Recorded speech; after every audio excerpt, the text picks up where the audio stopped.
So in today's lecture, I think it's most likely a review for most of you as a computer science graduate student, because we're going to go through some very basic binary representation and numbers, but hopefully there's something useful for you. Then we're going to talk about binary logic and binary numbers, so that in the next in Thursday's class and next week's class, we can talk about combinational logic and sequential logic, the very basic for circuit design. Then starting from Boolean logic, I think most of you should know this concept in Boolean logic or in Boolean type of variables, that we only have two type of values.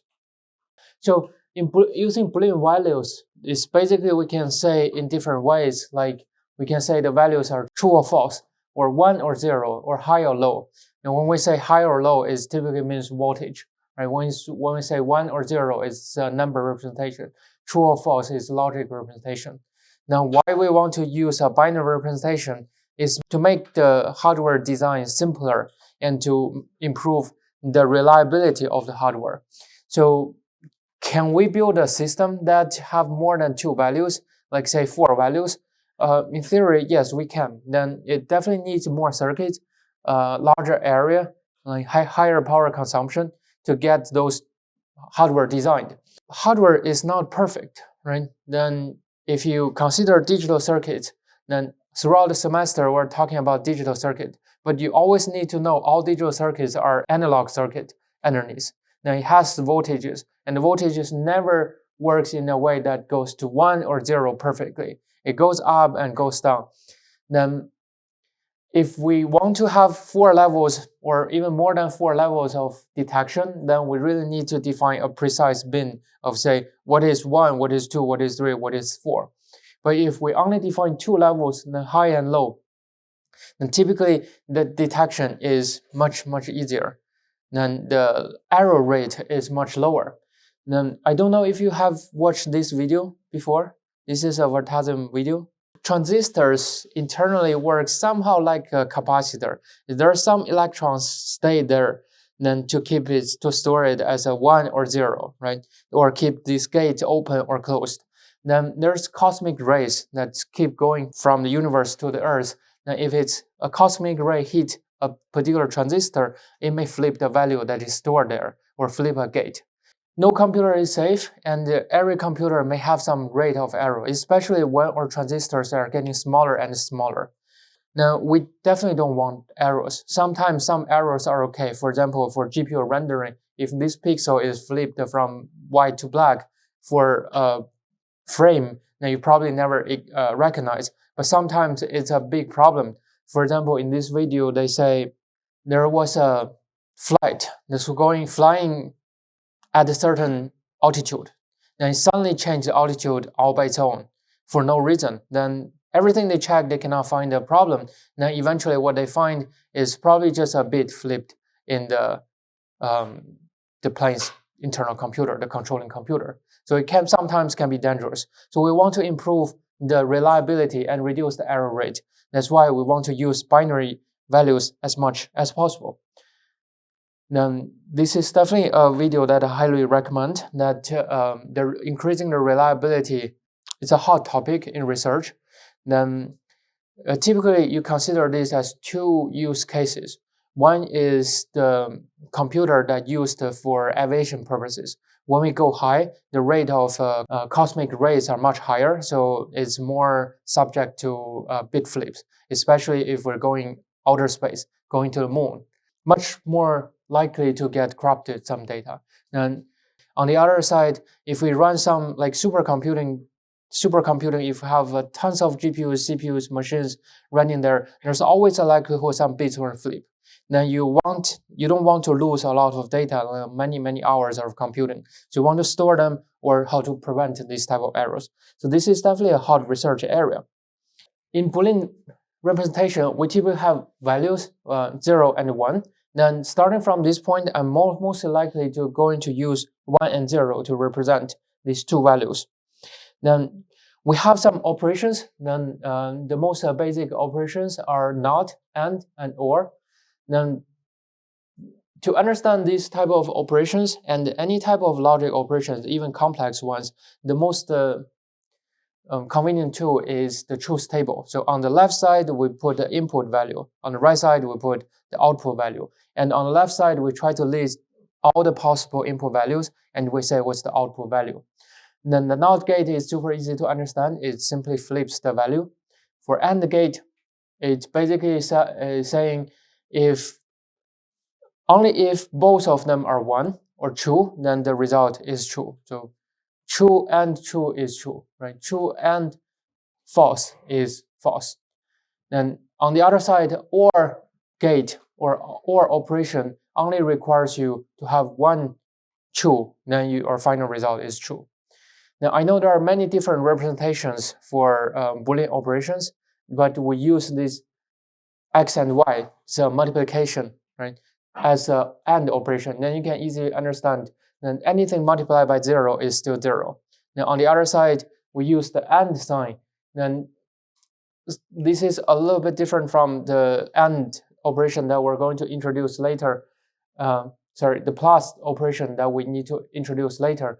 This represents the OR operation, and if it's plus, then one, if it's a binary representation, we'll get 1, 0. But here it's a 1-bit operation, and it's a logic operation. So 1 or 1, true or true, is still true. Now, these are the most 3 basic representations, and later on, we're going to see those are the most basic gates that we're going to use in combinational logic. Other than these 3 gates, then there's another gate that's less frequently used, is the XOR operation. So XOR detects if these 2 values are different or not. If these 2 values are different, then the result is 1. If these 2 values are the same, the result is 0. Now definitely we can use AND, OR, and NOT gate to represent the XOR gate, but sometimes if you use XOR gate, it can simplify our circuit. So there are different ways to represent these operations, and like in logic representation, in Java Boolean operation, on Java bitwise, in most of programming languages, bitwise operation and Boolean operation, they have different operators, and in circuit design, we use this type of operator. And if we want to do the calculation, then there's a list of algebra operations that do different laws of calculation rules that we can apply. For example, identity rules.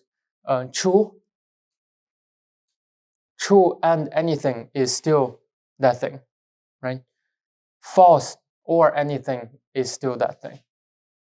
And X and X prime is not X. Now, when they're being ANDed together, it's always 0 because either X or X prime is 0. Right? There are many different rules, and why these rules are useful is because when you design a circuit, you don't want to use a lot of gate. If you can express something expression in a very long way, then you may require many gates to implement that logic. But eventually, you want to use the minimum number of gates to implement a logic. So then you need to reduce the equation to the simplest form. Most of them, at least until this part, are very easy to understand. And if you ask me to list all these rules, I can never list all of them. But if you give me an equation that wants me to simplify that, I can do it. The only special thing is the De Morgan's laws. Then I find this one is super useful. Even when I write a program, if I write C or Java or Go program or JavaScript program, sometimes we may have a if statement that is quite long on its own. Then you may want to simplify it. You don't want to use parentheses within if statement, the condition for if statement. Then you can try to use De Morgan's laws to try to simplify your representation. So to understand it is X and Y prime. The NOT X and Y equals x prime plus or y prime. Then the other side, x or y prime equals x prime and y prime. Okay, then the prime is always go before any other operations. The not operation always go before any other operations. So in theory, you can prove all these laws, but you don't need to. The simple, easy way to prove these laws are simply list the truth tables of all the values. We only have x, y, z. When we have x, y, z, there are only 8 possible combinations. Now, if we list all these 8 combinational outputs, then use the calculation rule, then we pretty much can calculate all the possible cases. And then if all the possible cases are correct, then these rules are proved. Okay, basically there's no need to prove this type of laws. Okay, those Boolean algebras, then I don't want to give you some practice. If it's an undergraduate course, then you probably get some practice at this moment, but I think those are super easy things, so I don't want to give you practice here. Then the next section, we're going to introduce integers. So how are integers represented in computer and in the binary format? Then our goal is basically represent everything within binary format. We know computers can only treat 0 and 1s in a closed circuit, connected circuit. So in this case, we need to represent everything in binary format. Starting from the simplest case is integers. Then we need to look back to how numbers work. Then let's say a random number that's 6,715. Now, if you analyze this number, it's basically can be represented in this equation: 6 multiplied by 10 to the power 3, then 7 multiplied by 10 to the power 2, then 1 multiplied by 10 to the power 1, and 5 multiplied by 10 power of 0. This 10 to the power of 0 is 1. So they have the digit, they are located at different locations, so they have different weights. Now, what's the weight? The weight is basically defined by the base of this number. For example, typically we say we use decimal numbers. And decimal numbers means base 10, so our base is 10. And why people like to use base 10 numbers? Yeah, people have 10 fingers, right? But if you ask me, before computers were born, what's the second most commonly used digit system?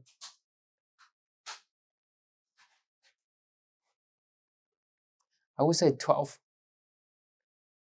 right? We have 12 hours. So why 12?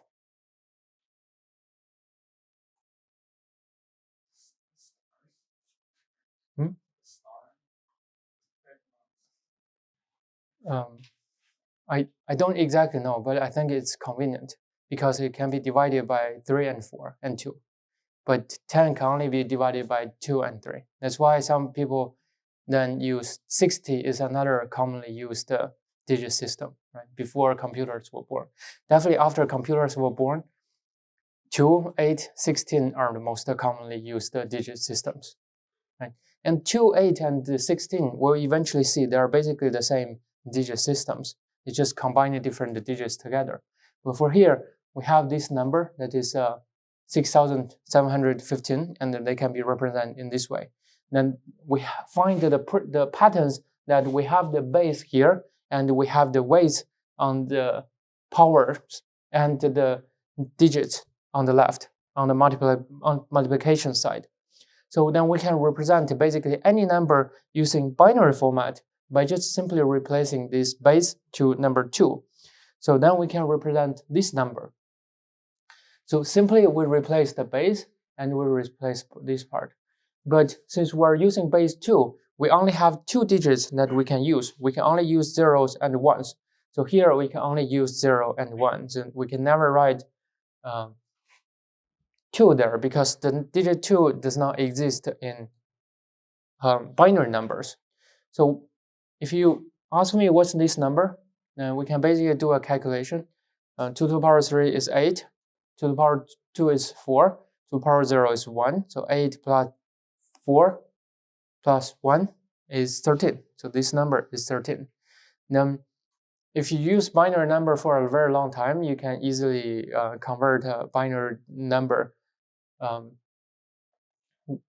to a decimal number. By the way, the decimal number here has two meanings. Now, when people saying decimal number, it can be either a base 10 number or a number with a dot, with a decimal dot in the number. So at this point, we're talking about decimal number as base 10 number. In the second half of today's lecture, we're going to talk about decimal number as a number with a point. These non-integer numbers. So 1101 represents number 13. So there are just two different representations, two different encodings for the exact same concept. Now, another easy way that we can represent this number is just by counting. So you probably know some famous numbers. For example, 1111. What's 1111? 1111 is 15, right? So 10000 is 16. So 1111 is 15. So sometimes I just count back. 14, 13, then I get it. So also say 1000 is 8. 111 is 7. There's a few key numbers in there. Then that makes easy like anchor points that you can always start from that certain point and grow or decrease from those points. And that you can easily make conversions. Then later on, when we talk about hex numbers, is also the principle that you can use counting by finding these numbers. So if we count in binary format, we count from 0, 1. After 0, 1, then we go to 1, 0. 1, 0 is 3. Then 1, 1. 1, 0, 0. Don't read it as 100. It's just 1, 0, 0. Okay. And 1, 1, 1. 101, 110, 111, then 1000 is a way. Then especially in when you design combination logic, you probably want to list all possible cases and just don't try to find a number and write there. Always write in certain orders, and this particular order is the best order that you can probably use. It can always guarantee that you list all the possible cases. Okay, then at this point, I want to introduce a concept called shifting. So in shifting, now basically, we're talking about shifting to the left side. Now in the decimal representation, shifting to the left meaning adding a 0 at the end. Adding a 0, now if you consider that equation, so every digit weight is multiplied by, is increased by 1, right? That means multiplied by 10. So shifting by left by 1 digit in decimal number or a base 10 number means multiplied by 10. Adding a 0 is multiplied by 10. Then the same thing here in binary, shifting by 1 digit means it's multiplied by 2. So some very simple multiplications or multiplied by 2, 4, 8, 16, you can always done by shifting operation rather than doing a real multiplication. Multiplication is always something that's annoying. So left shift means we're multiplying by the base. And how many times we're multiplying is the number of digits that we're shifting. Now on the other side, right shift means dividing. It's divided by the base. And the number of digits we divide, the number of digits we shift is the number of times we divide. Now of course there's a rounding problem for division, but it's basically rounding, the same rounding principle as you are doing like Python programming or C programming. And when you do integer division, then it's rounding down, right? Then when you start to have numbers, then we start to have calculation. Just be careful. These are slightly different from the Boolean algebra. Now here we have some operation. Pretty much at this point, we are only going to talk about sum operation. Now, when we talk about sum, we're doing this way. We're doing digit by digit summing. Right? Where 6 add by 5 is 11, then we carry. We carry to the next digit. Then 4 by 6 is 10. Then plus the carried 1 is 11, we carry again. 5 by 7 is 12, we get 13. Then we carry again, 2 and 3 is 5. With the carry, it becomes 6. Okay, now we basically apply the same rule for binary numbers. So for 0 plus 0 is still 0. 1 plus 1. 1 plus 1, we get 2 or 1, 0, right? So 1, 0, we write 0, then we carry by 1. 0, 1 with the carried 1 still get 0 carried by 1. Then 1, 1, 1, 3 ones together with the carried 1 here, then we get 1, 1, right? Or 3. Or you can consider we get 1 and carry by 1, then because there's no more digits, we directly write 1 down. Okay, so it's basically the same rule, and if we do the summation in decimal format, format or binary format or whatever base of the number, we basically will get the same number. It's just a different base system. Okay, then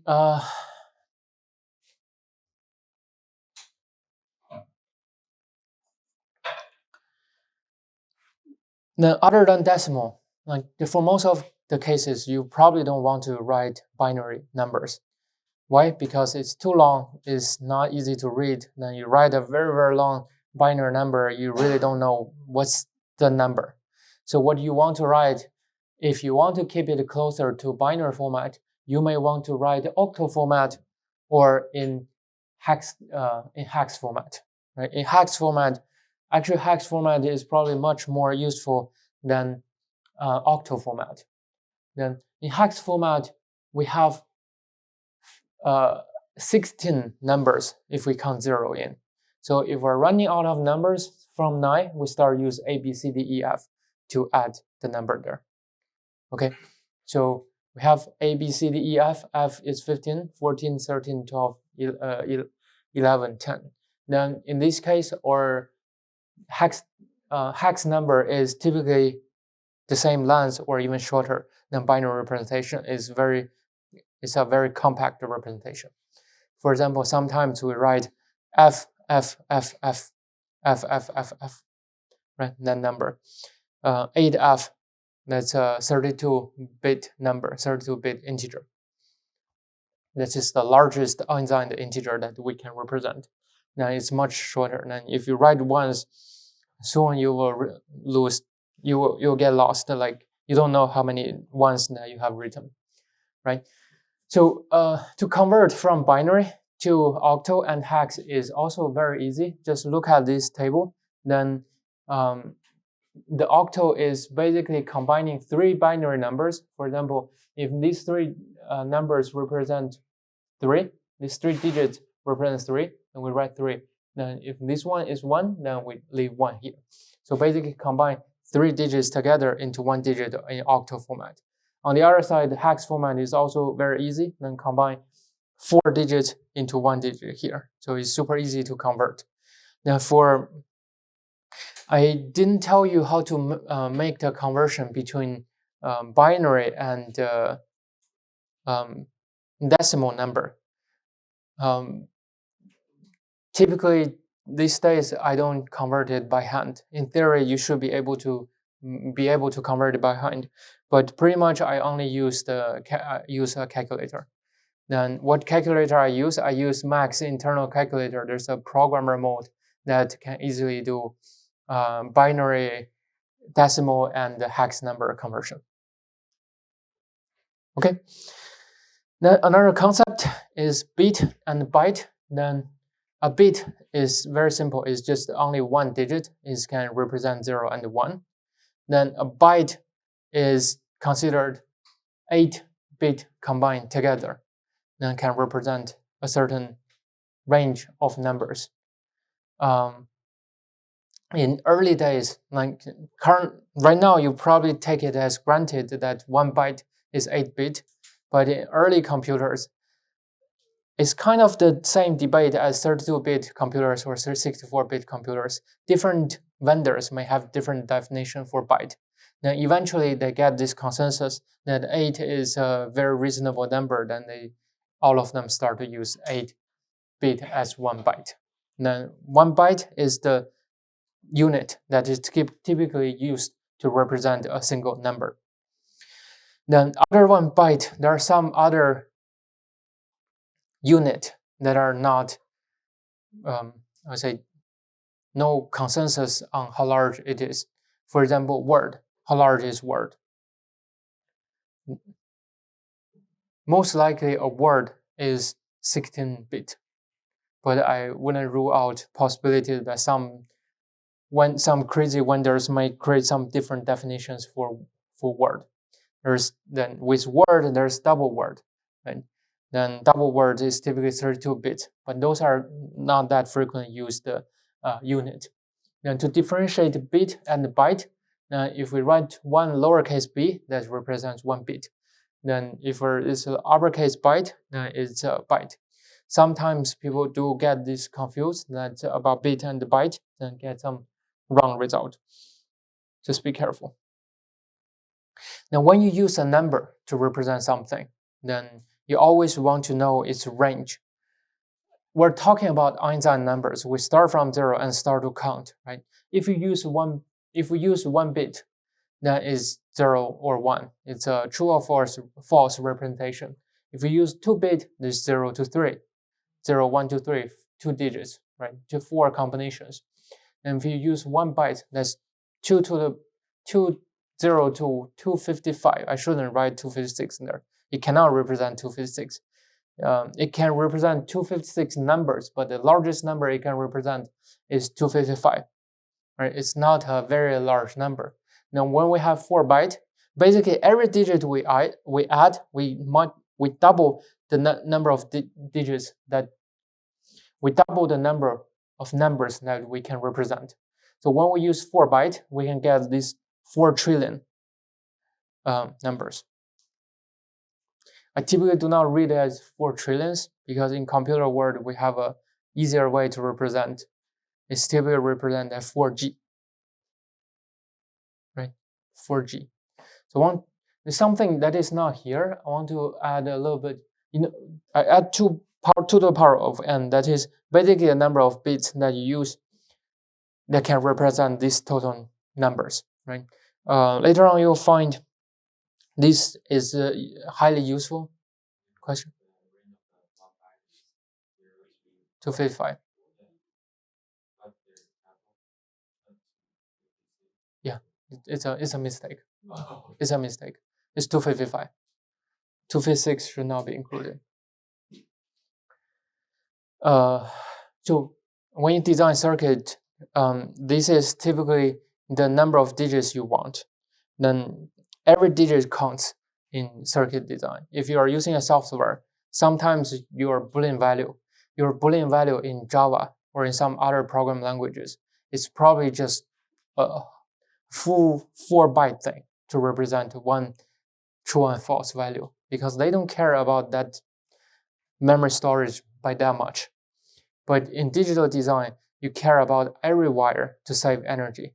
So if you only use like you have 6 cases, then you probably only want to use 3 wires, 3 bits to encode these 6 possibilities, right? You want to use the minimum number of wires. And later on, when we see registers, when we talk about sequential logic, now if we encode the number of state, then the number of state can have, say, 1, 3, 2, state 2. If you have 6 state, then we use 3 registers to encode the states. The one convenient thing that I didn't write here is what is 1 kilo? What is 1 mega? And what's 1 giga, 1 tera, and peta? So 1 kilo, the easiest way to represent it, to understand it, is 2 to the power of 10. 2 to the power of 10 is 1024. That's 1 kilo. Okay. What is 1 mega? 1 mega is 2 to the power of 20. It's 1048576. Then 1 giga, I cannot remember that number. So 1 giga is 2 to the power of 30. 1 tera is 2 to the power of 40. 1 peta is 2 to the power of 50. Okay, so that's a very easy way to represent it. Now, also you can consider 1 kilo is close to 10 to the power of 3, right? 1 mega is close to 10 to the power of 6. Then 1 giga is close to 10 to the power of 9, right? So another quick thing that's commonly used point is if we're saying 1 gigahertz, if a computer runs at a frequency of 1 gigahertz, what is the duration of a cycle?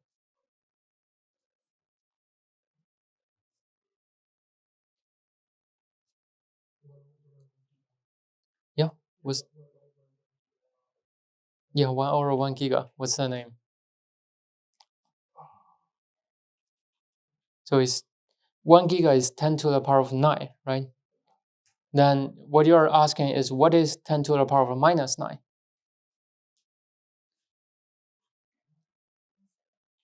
So going up is kilo, mega, giga, tera. Going down is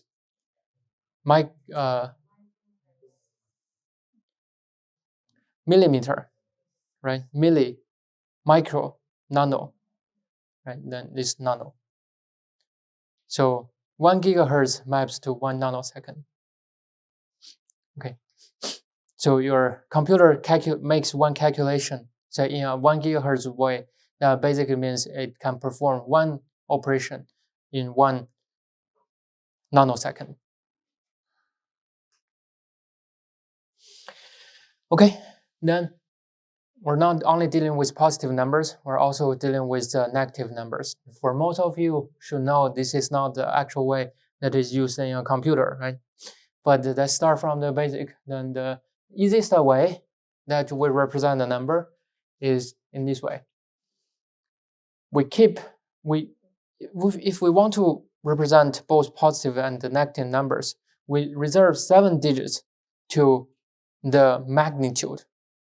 Now we reserve 1 bit to represent its sign, either positive or negative. Now it's commonly recognized as 0 is positive, then 1 is negative, right? Then that's the only difference between these two values. It's a very intuitive representation and it works. What's the problem with this one? There are 2 zeros, right? There are positive 0 and a negative 0. And that's not the worst problem. The worst problem is if you want to sum 82 with minus 82. It will require a different circuit if you sum 82 with number 3. Number 3 is just a random number. It's just an example, okay?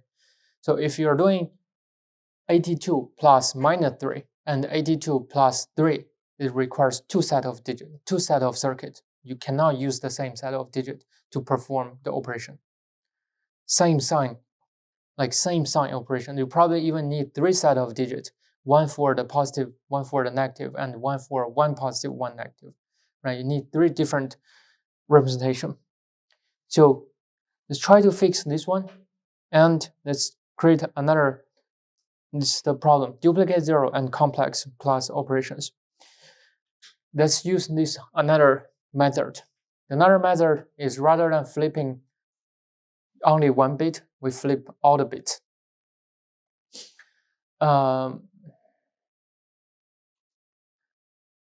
This is called ones complement. Now, I don't know why ones complement is still there and is even being used, but it's an intermediate step towards our best representation. This is one way. Another way to represent this thing that is not included in method 1, 2, and 3 is to consider this way. If we want to represent a number from minus 127 to positive 128, we can just simply represent, we can represent 0 using the original representation of 127.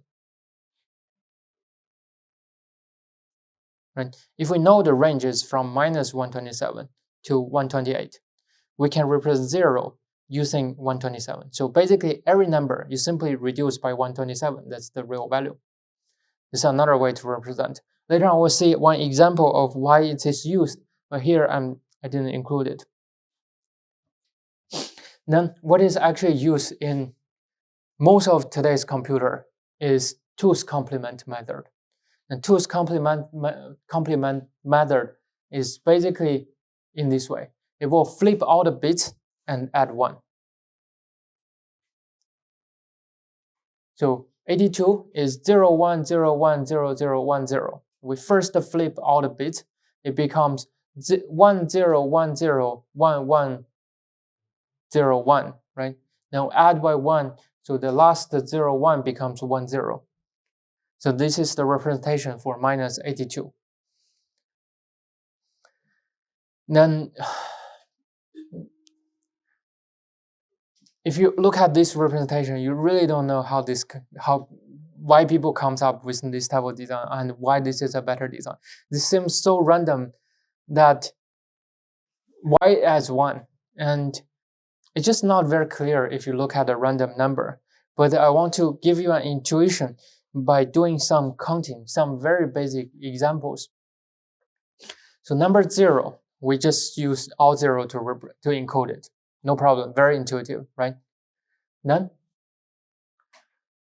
1 is just 1. So the positive side didn't change at all, right? So if you use your digital circuit, I know this requires some digital circuit knowledge. If you use all 0 and you only have 8 bits, you just simply reduce by 1. What you eventually will get. This is in hardware design, this is typically called underflow problem, right? Because you don't have the scope to represent it. So that eventually becomes this number. So how we can interpret this number? So it really depends on the type of this number. If you write a C code, say uint 8a, then this number will become 255, right? If you use int 8 letter a, then this one is -1. And it gives you the intuition, right? 0 minus 1 in digital circuit will get this value, and in 2's complement, it will still get this value, right? Because you flip all of this to, you flip all the digits, you get 1111 1110, and add 1, you get that number.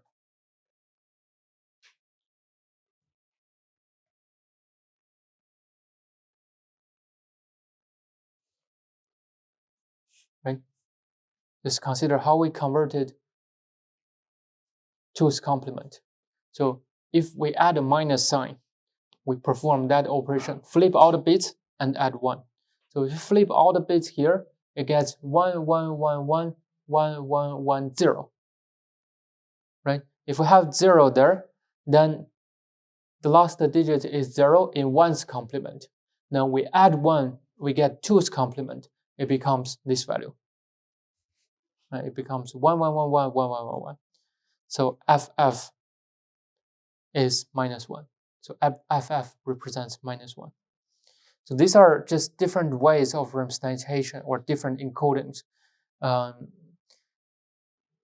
It all works, but there's particular properties of 2's complement encoding. And the advantage of 2's complement encoding,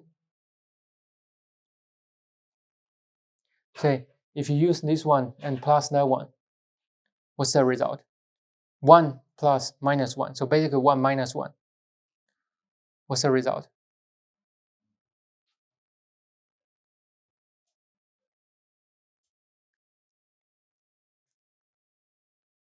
So just consider this one.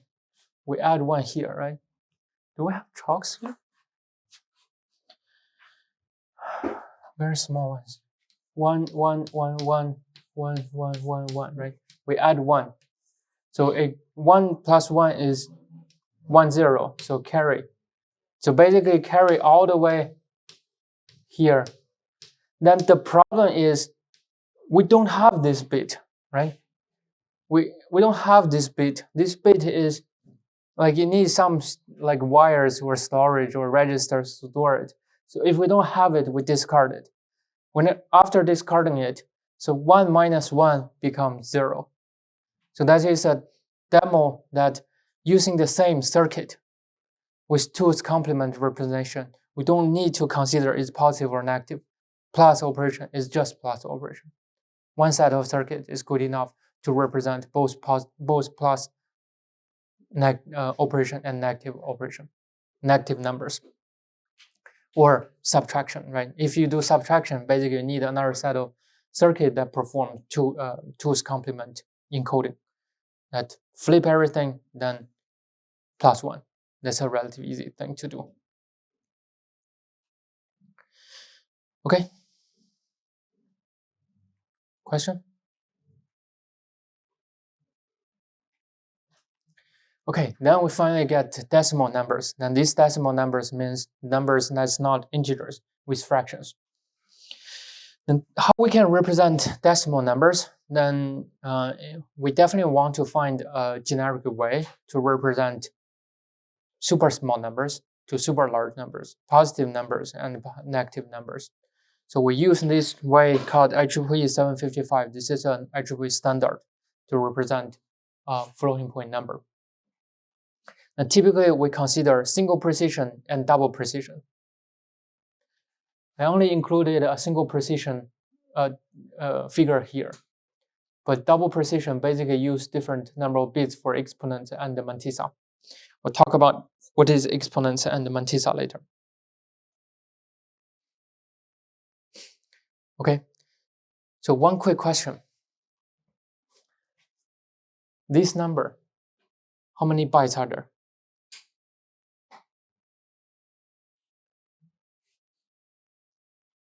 4 bytes, right? So it can represent a large number, a very large number, and a very small number, because the exponent part is 8-bit, right? 8-bit can represent 255 numbers. So that can represent 2 to the power of minus 127 to 2 to the power of 128. Can represent basically the number of range in this scope. It's exponent, right? So what's the power of number 2 that will eventually apply to this number? Right? You can represent number both positive and negative from 2 to the power of minus 127. That's a super small number, 0.00, many zeros, to a super large number, 2 to the power of 128 something, right? So a question for you is, can this representation represent more numbers than a 4-byte integer numbers? So just go back a few slides. 4-byte integer numbers can represent this range. The largest number is 10 to the power of 9, right? Or 10. Can the floating point number represent more numbers than this?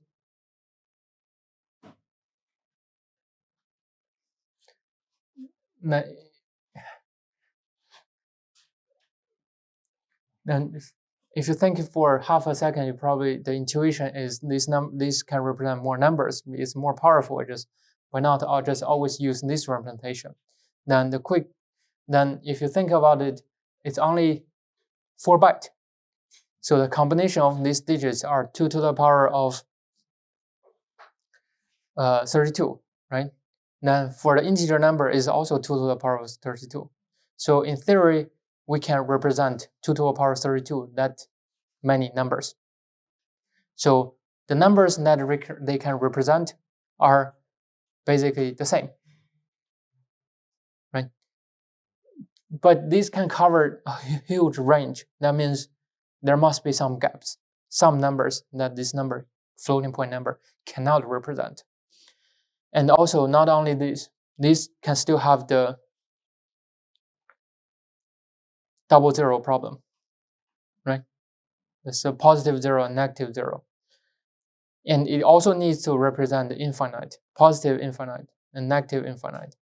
And also there's a special thing. It's called not a number.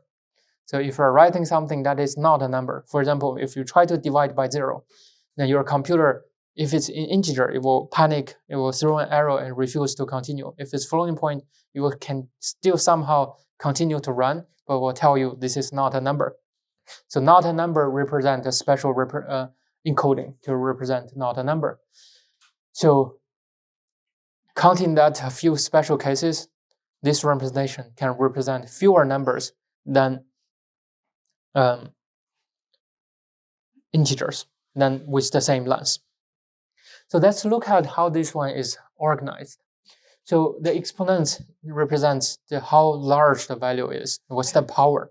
Then the mantissa part represents the exact value of this number. Let's look at one example, minus 5.75. Yeah, I wanted to show it one by one, but it shows everything. It's okay. So let's look at 5. 5 is 101, right? We have already seen it in the table, previous table. Then 75 is 11.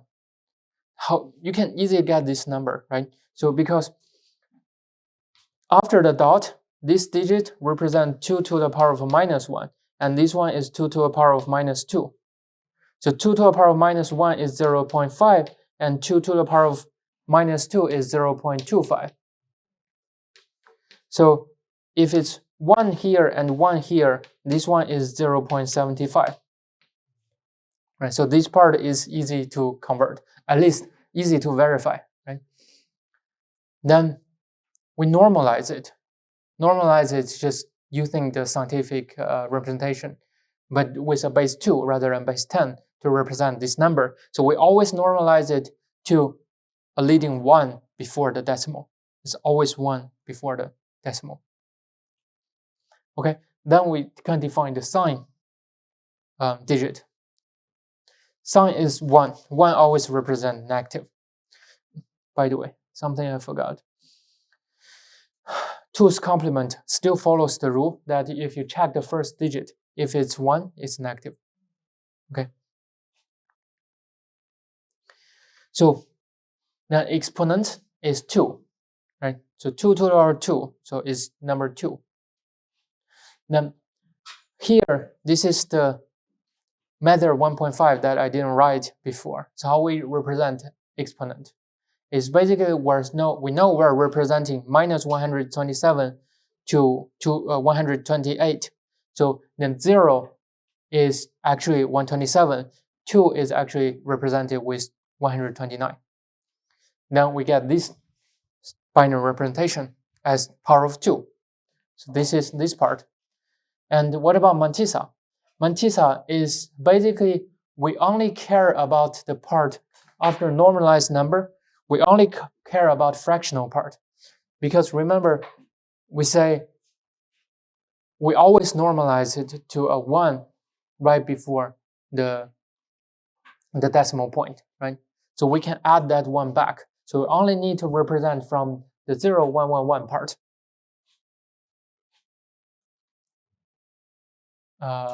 Okay, here there should be only 3 ones. That's why you don't want to write binary numbers. It's so hard to count how many ones are there. So basically, this is the final number that we represent with single precision. Right? Then, so if you understand this, you know how single precision number or double precision number is typically represented. Then sometimes when we're debugging some computer architecture simulators, we know, okay, the hex representation is something, then, but we know it's actually performing a floating point operation. So we use some online tools like IEEE 75 converter, IEEE 754 converter to convert this representation to decimal numbers to check if or 2 is generating the right number or not. So it's quite annoying actually. So a big problem with floating point representation, I don't know how many of you got this type of error, but at least I have been struggling with this type of problem for a very long time when developing simulators. 12 divided by 4. It should be 3, right? But floating point can be an approximation. So I may get a number that's 2.9999999. Right, many nines. Then get a seal, get a floor operation. Or if you get a seal, it can either become 3 or 4. You just don't know, right? So you may just get 2. Then typically consider that is 12 divided by 4. It's an integer, it's 3, then floor is still 3, but you may get a 2. This is a super annoying thing. So, in banks or this type of places or high-performance computing that doing super accurate physics simulation, probably 64-bit floating point number is not sufficient. They may need super high accuracy, and they may develop 128-bit floating point representation. However, most of the technology today we look at, because of machine learning's development, we do not think about precision problem. We think the problem on the other side. That is, this is a very generic way to represent numbers, and you can represent super small numbers to super large numbers within one set of representation. But in machine learning, most of the numbers that we expect are close to 1. It's not a super large range. So basically, many bits are wasted. And also, if you consider, this is a very complex representation, right? If you do a multiplication operation, minus 5.75 multiplied by another 5.75, so how complex the multiplier can be. It's actually very complex. It needs many gates to process all those bits. So it's too long for machine learning purposes. So on the other side, rather than going towards higher precision, today's GPUs or even CPUs are actually going lower precision. We don't care about that high accuracy. We just care about calculate as fast as possible. Then they developed floating point 16. So using a word or 2 bytes to represent one floating point number. It's 1 sign, 5 exponents, and 10 mantissa to represent these numbers. It's widely used in deep learning, and also not from long time ago, FP8, just using 1 byte to represent a floating point number is getting popular. So I was reading some article, but I was not able to verify this. Like they were saying the DeepSeek, they're using floating point 8 to train their models. Why this is one of the reasons why they're so efficient, that requires limited hardware to get a high accuracy training. And also, this is a spec sheet that I get from NVIDIA website, H100. Now, what's the floating point capability? Floating point 32 is only 67 teraflops. Right? Flops, what is flops? Floating point operation per second. Flops is super annoying. Sometimes if this is lower, if this lower s is floating point operations, it's a plural form. If this uppercase is floating point operation per second, PS is per second. It's an annoying term, but it's 67 teraflops, right? But their tensor cores are much faster than floating point numbers. Hopefully by the end of semester, we can cover tensor cores. Then TF32 is 989. Then we're getting to float 16, then we're doubling, right? We're doubling. Then getting to floating point 8, we're also doubling again. Right? So this is a typical configuration for GPUs.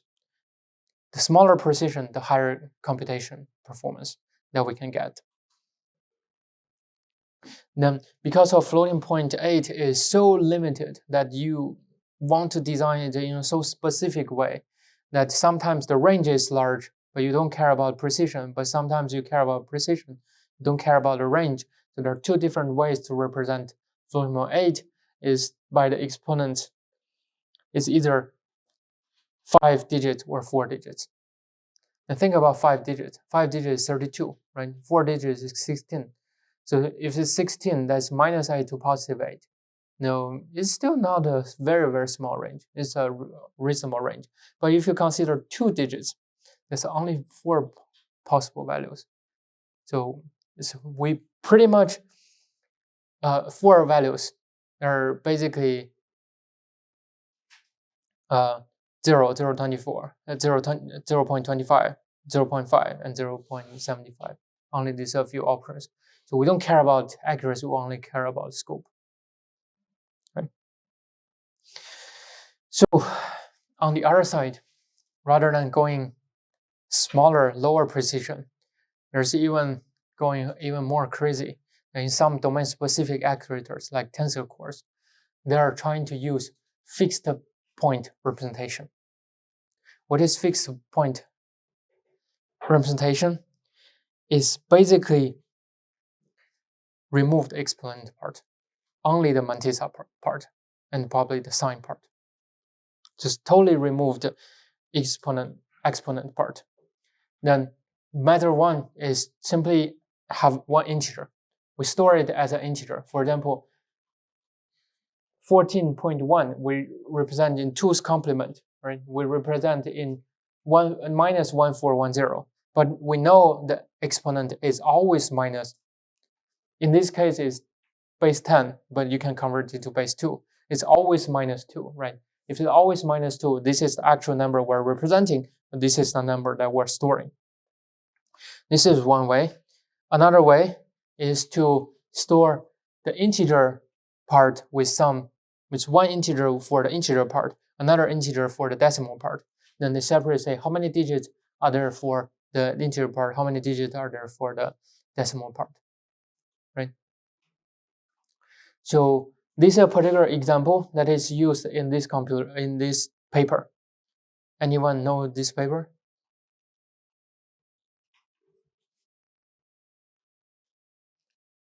Anyone knows who those people are?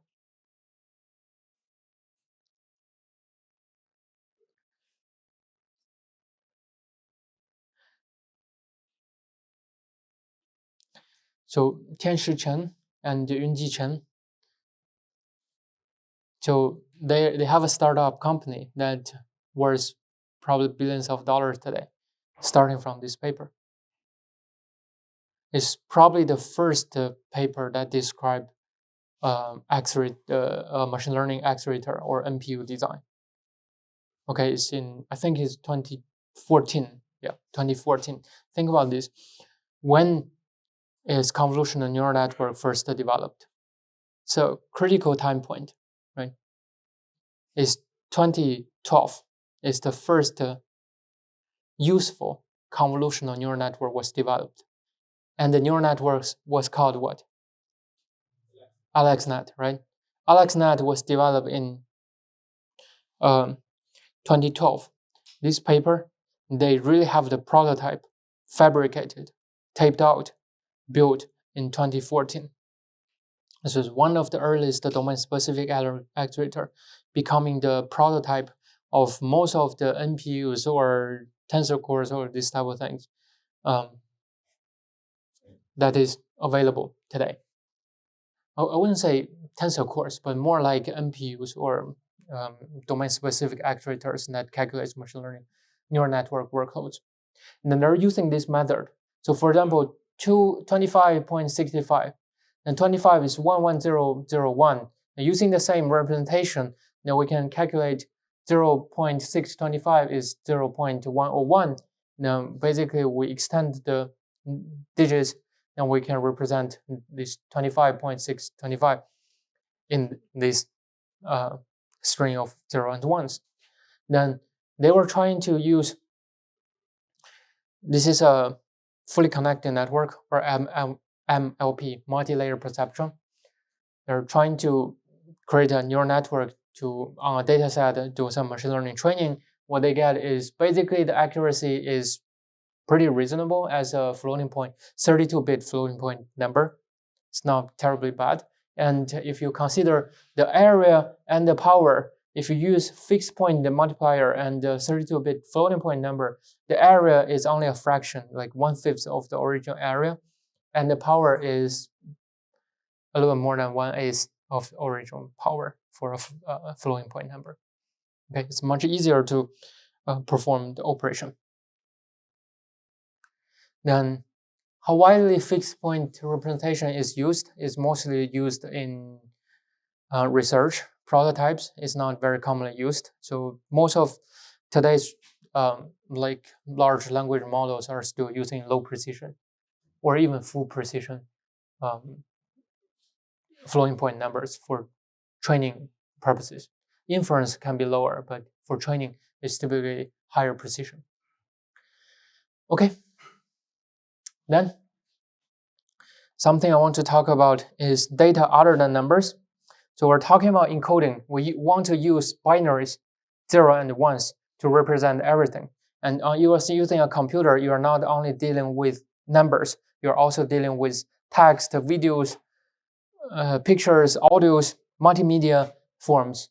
So we talk about different ways to encode different things.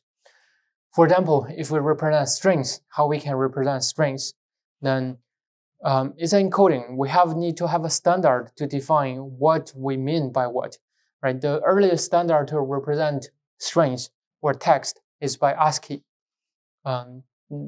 ASCII basically use 7 digits, so it ends as 127 to represent different characters, symbols, and special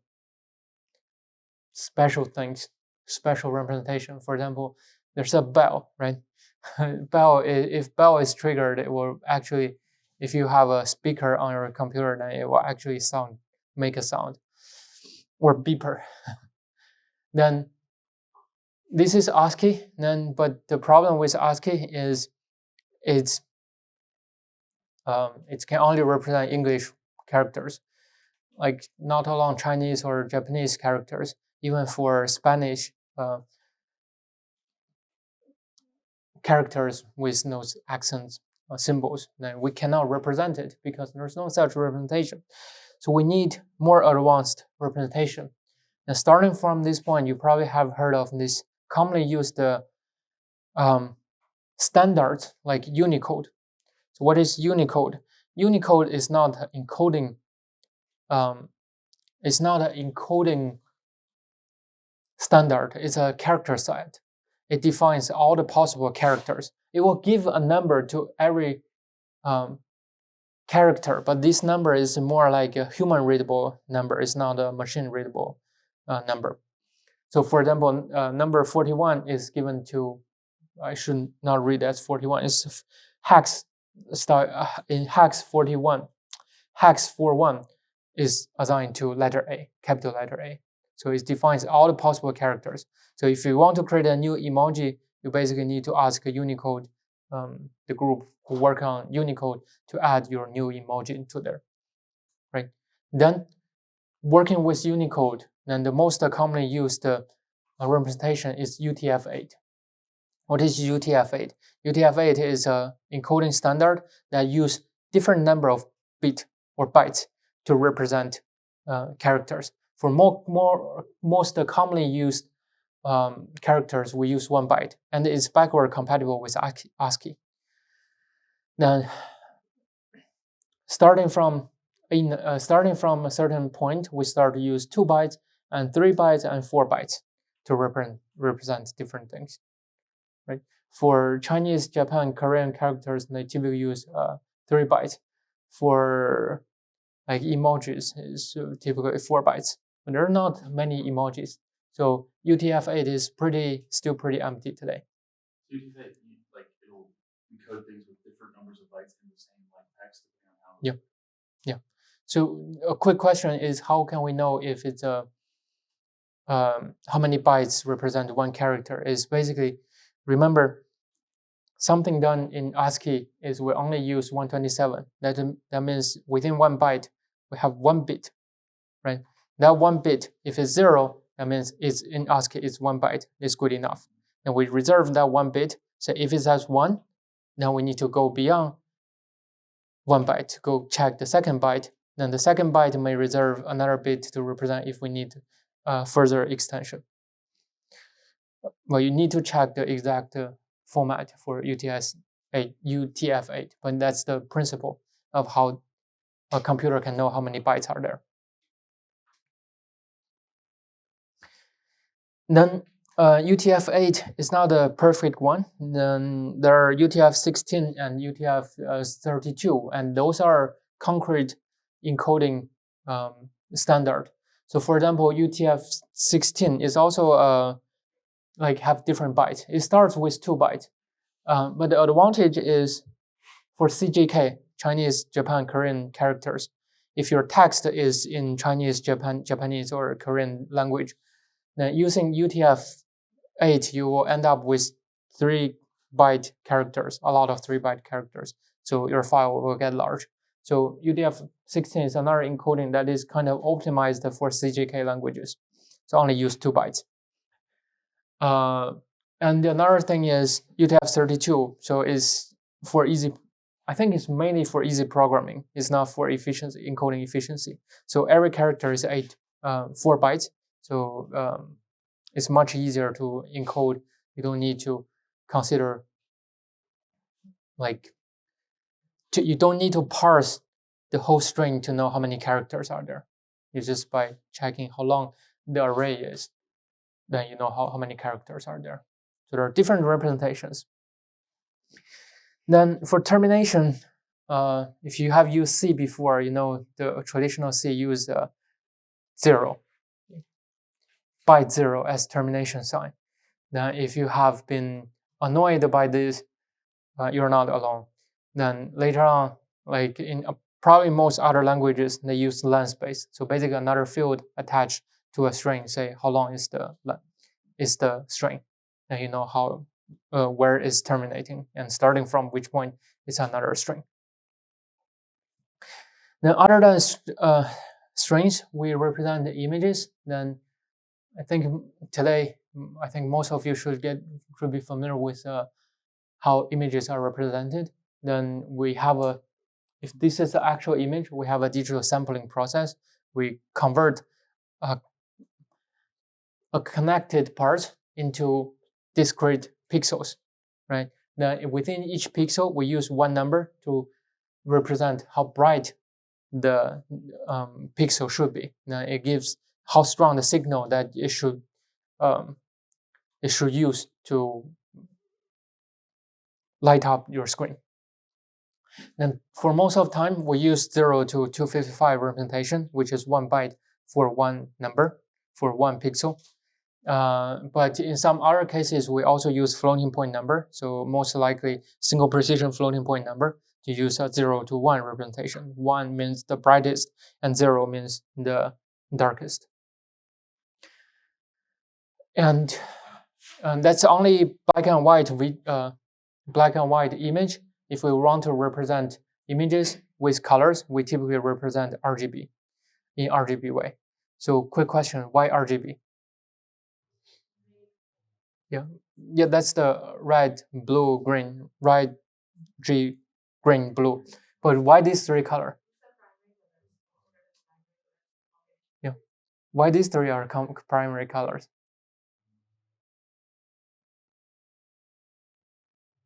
Why not the other 3? Why not purple? Why not yellow? Is it because of the cones in your eyes? Yeah. So human eye only have 3 different cells that takes 3 different colors. So if you are designing a system for dog, for other animals, then you may probably need another different set of channels. Then I know a type of shrimp has 22 type of cone cells, can represent 22 type of colors. And it's not 22 colors, it's 22 dimension of colors, right?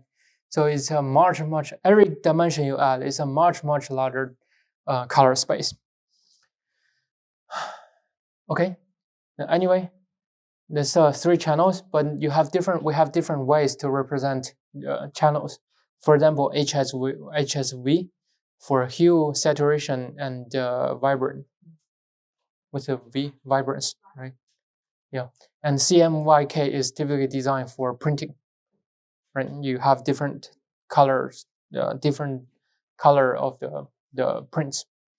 Then when we are writing this type of image representation, we basically have a big array of numbers. And these arrays are one-dimensional because your memory can only hold one-dimensional arrays. But we need to define the order. Then there are many different ways to represent orders, but in machine learning domain, it's typically NCHW or NHWC. N represent pictures. If you have multiple pictures represented in one blurb, then the outsidemost index is by the pictures. C is for channel, H is for height, W is for width. So that will go with this. It typically start with red. In that case, is this one, this one, this one, this one, this one, this one, this one, this one, this one, then go with green, right? That's a NCHW. Or if it's NHWC, it go with this one, this one, this one, this one, this one, this one, right? It go with different orders to represent it. Now, other than pixeled image, we have vectorized the images. So that's just a SVG file, right? This is part of the SVG file within that describing that SVG. It's basically describing, say, there's a path starting from this move to this location, then what's A? I don't remember what's A, but basically it describes these coordinates that you draw a line to a certain location and basically can draw this type of symbols. So it has a really small size, and it unlimited zooming is still clear if you zoom in. Problem is it's only good for symbols, clip art. It's not good for photos. And finally, for encoding audio, it's basically the same way. In images, we have sampling and quantization. For audio, we also have sampling and quantization. For example, if this is a waveform for audio, the green one, then we take snapshots of this value, right? We take snapshot. This is called sampling. Then we quantize or quantize them. Then so we use the closest binary representation to represent the amplitude of that particular point of signal. So two most important parameter. One is the bit depth, is by how many bits that will represent one value, right? So it can be a word, 3 bytes or 4 bytes. The higher, the more precise that we can quantify this value. Then another one is sampling rate. Sampling rate is how often that we take a snapshot of the signal. Then basically, because human can hear from 20 to 20k hertz, so we need double that frequency. That is the Nyquist-Shannon sampling principle, right? We need the doubling the rate so that we can recover the original signal. Okay, then if we have higher standard, we just go with the 32-bit or 48 kilohertz sampling rate. It's mostly different standard. For sampling rate is mostly different standard. For CD, old style CD is 44.1 kilohertz. For Bluetooth or Blu-ray or digital media or like YouTube is more like a 48 kilohertz. Okay, then a quick summary for today. So we're basically talking about power of encoding starting from 0 and 1s, and we're talking about using 0 and 1s to represent pretty much everything from numbers, strings, audio, video. Yeah, video is basically picture plus audio, right? Then, so although binary encoding is not perfect, it's typically good enough to represent our analog word in a certain reasonable accuracy, and good enough to fool people's eyes and other senses.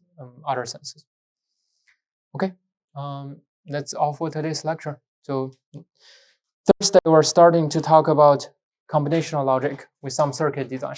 Okay.